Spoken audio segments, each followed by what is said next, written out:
Good morning, everyone. This is Jill Rother of the Phoenix team at Keller Williams Realty.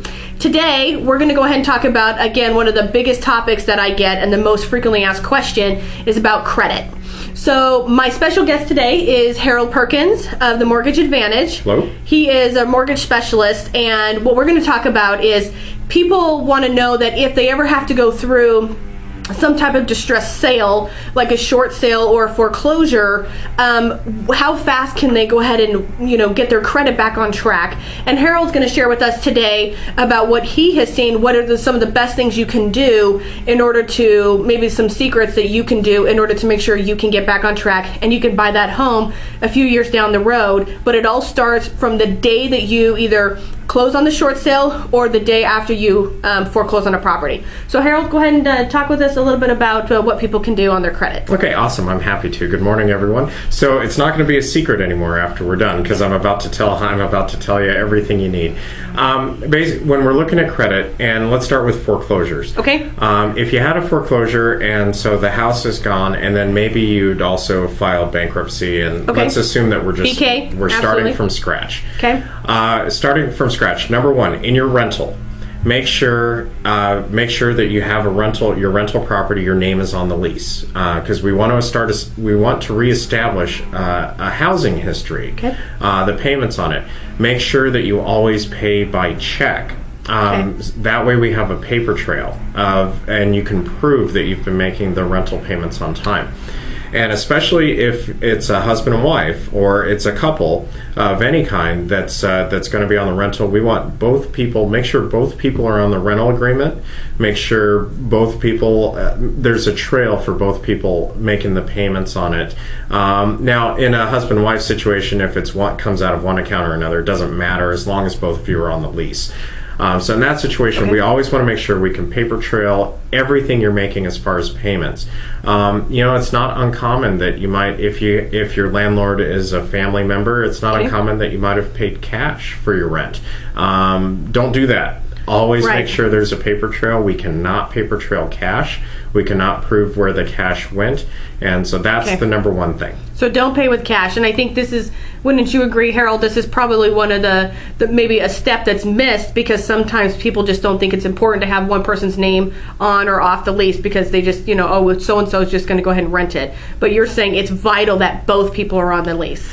It is, because what it does for us, and we see it all the time, but what it does, especially with a couple, if they're both living in the same house and only one person's getting credit for the rent, there's no need. We can kill two birds with one stone. We're looking to reestablish credit for everybody that was involved in the foreclosure and the short sales. So make sure everybody's name's on the lease. That will be very, very helpful down the road. Okay.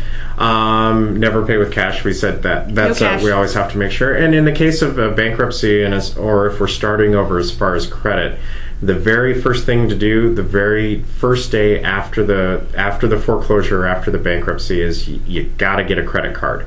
We've got to get something on the credit to start reestablishing your credit history. And one of the biggest factors in a credit history is time. So the sooner we can do something, the sooner we start having good credit reporting on the credit report, and the sooner we get to those higher credit scores that will make financing easier. So Harold, have you seen that people actually, I think the immediate question people would have is that, how can I even get a credit card if I just, went through a foreclosure or a bankruptcy? Will somebody even give me one? Sure. In most cases, it will mean that you're going to your bank, and typically what we recommend is you go to your bank and ask for a secured credit card. Okay. What the bank will do is they'll have you place a certain amount of money, $300 to $500 typically, in a savings account. Okay. And the credit card is issued against that money that's in the savings account. Oh, okay, great. It reports on a credit report exactly the same as any regular credit card would. So we don't care that it's a secured credit card. It's still going to have the same impact.